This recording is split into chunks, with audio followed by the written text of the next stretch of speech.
All right, so we said we're going to have a chat. We're out on the trails. Yeah. We're at, whereabouts, what would you call this trail?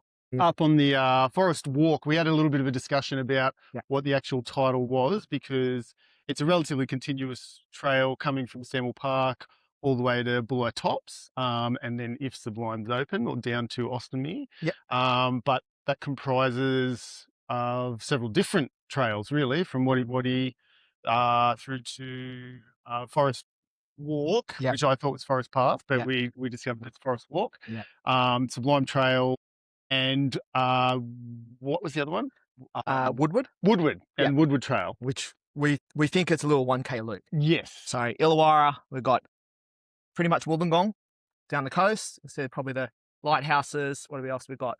Down the bottom, Ostomy. Yep. Sand End Point in the distance. You can see Brokers, probably maybe Mount Kira and Mount Kembla. Yep. Down in the distance. And obviously further up here, we've got the north, which is the Sea Cliff Bridge, as we know, Sea Cliff coasters based around, and also a little bit further. And you can join the trail from probably Sublime, Watford. The track goes all the way, really. Yeah. To, Well, that's it. Come down Montana. Stanwell Park. Then you sort of have to duck into Stanwell Park proper, and then you've got the relatively new stair set up Yep. to Bald Hill. Yep. And then there's sort of a bit of a cheeky little trail that connects up to Otford and the Royal National Park. And then that'll take you all the way to Bendila, or, you can take sort of side routes up into the national park there. Yeah. So you go down, like, was it, where Figure Eight Pool. So you got Burning Palms. Yep. And you sort of go a little bit further, which then gets into Gari and all the Eagle Rock and all the way through, right up to Mundina. Very iconic part of the part of New South Wales, part of the Illawarra. Our escarpment. Our escarpment, part of the world. So I suppose on the trails, it's sort of, we talked about a little bit while we're out there today. We've been out for about 15 Ks, Yep. and we just wrapped up. And so I thought about bringing some of the thoughts that we have about different areas of our trails.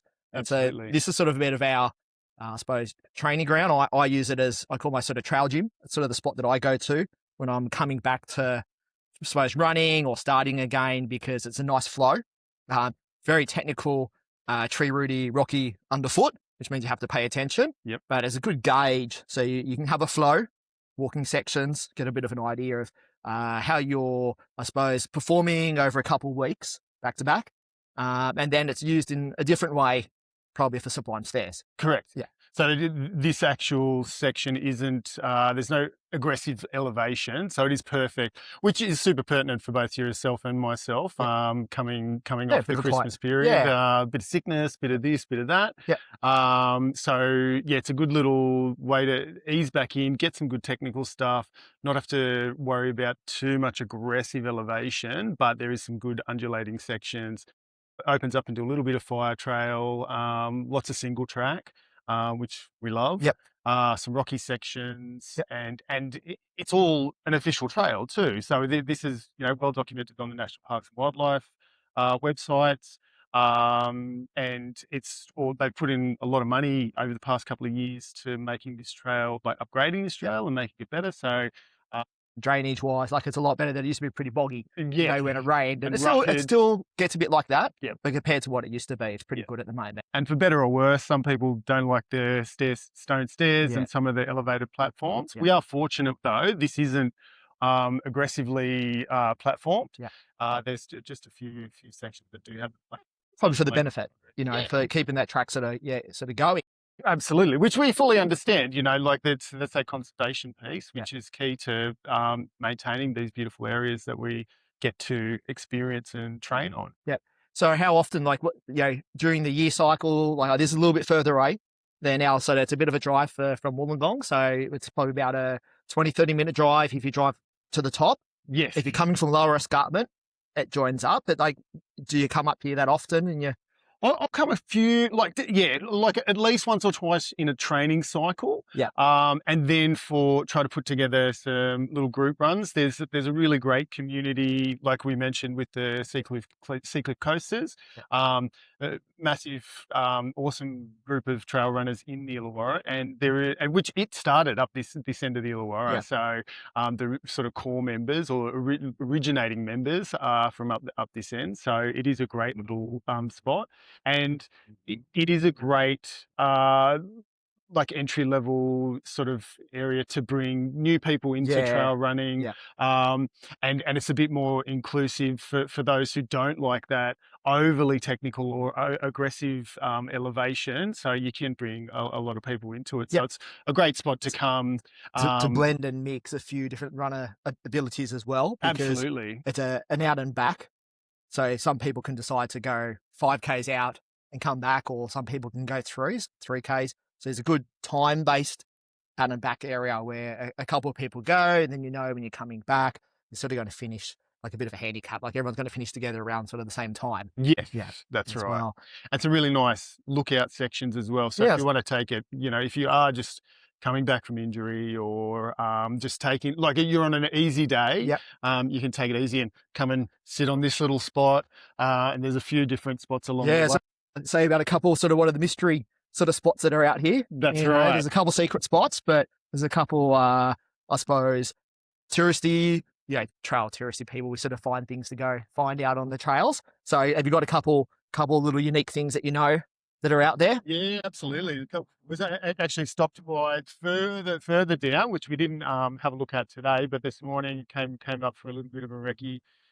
And there's a nice little water section, little creek section. Yeah. There's a couple of really nice creek sections.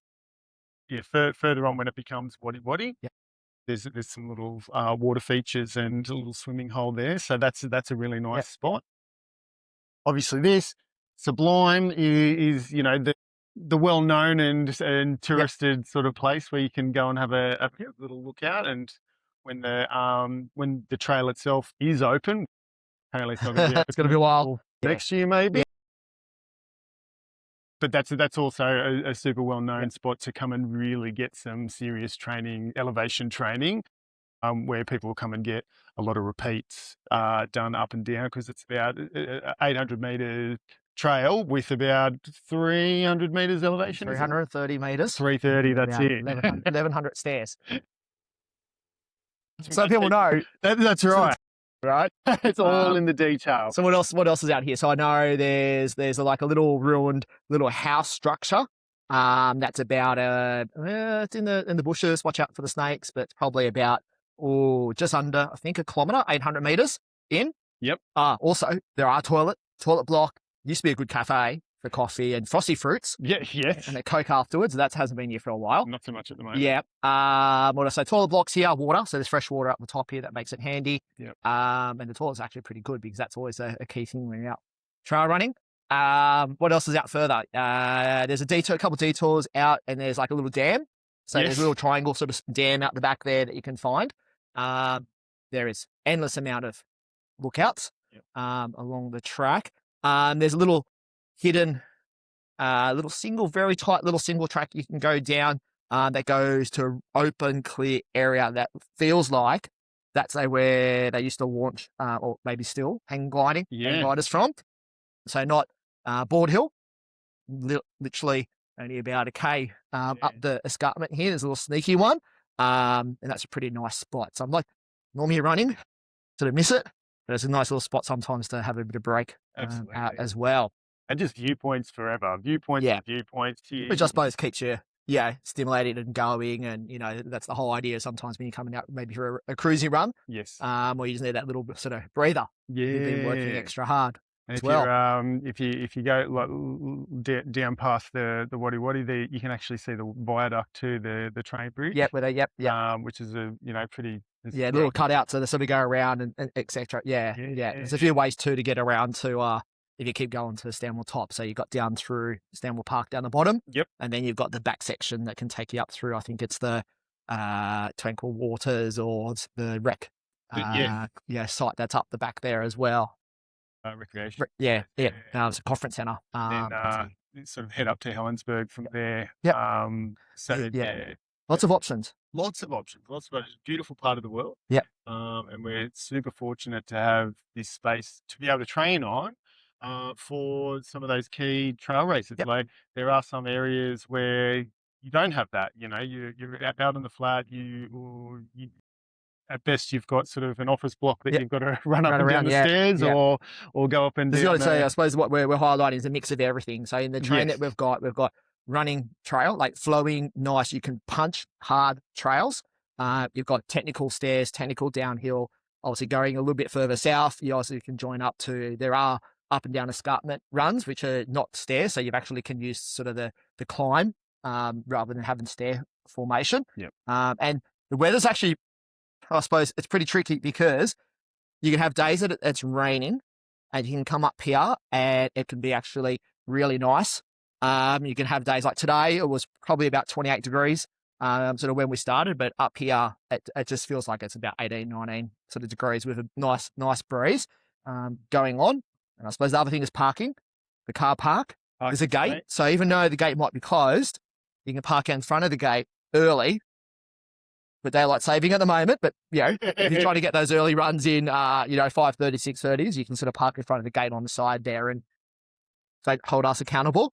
But traditionally, it's been pretty good. Leaving your car around up here. Yeah, today. Yeah. And it's a great spot for if you wanted to really try on some trail intervals or some tempo sections to punch it because it is, fairly even, but it's got, kicks. Well, I took a tumble twice today. Yeah. Which feels, out of control. But it's stuff like that you really have to be focused in. It's like I was going to say, you got a range that you can push on. You can sort of flow with it, and then you can actually really sort of punch it as well. And then for anyone that does come to the trail, like this is our challenge. You got the last probably about 300-400 meters when you're coming back. There's a little bit of a zigzag coming back up to the finish, and you have to not walk it. You have to jog it, run it every single time. Doesn't matter how far you've gone. On those runs, keep moving. That's push. My one takeaway, and probably my other one is probably for a prime workout. And it's a bit tricky at the moment with the stairs being closed. Yeah. But in my peak sort of say UTA training block, I would come up and do like a fatigue run, like as flushing, where you use the stairs. So you go out, do 1.5 back, so about 3Ks out the top, drop the stairs, same at the bottom, out down on the don't know the road section. Butterfield, butterscotch. Someone correct me. That's butter something. But then come back up. And then once the legs are fatigued from climbing, again, try to get out the 1.5 and 1.5 back and do that 3 times. Massive. It's over 1,000 meters vert, but it's only about maybe, I think it's about 18, 19 kilometers. And that's like prime sort of workout. If you're working up to that, you're looking pretty good. Yeah, exactly. Both up and down. Yes, because that's the trick when you're doing something like UTA. That is a big trick that some people tend to disregard. They do think about, okay, great, we'll get that stair climbing, and get that vertical, and make sure I'm doing the stair climber, doing the squats, and going up. But there's a lot of down. And then happen to still, that's why I add that bottom section, because like traditionally we'd come and just do a fatigue day up and down. Yeah. But moving that into actually trying to get your legs turning over and coming back and trying to get back up while your heart rate's pretty cooked. Got to get the Alrighty. As well. You're good. Thanks for joining us on the trails. On the trails.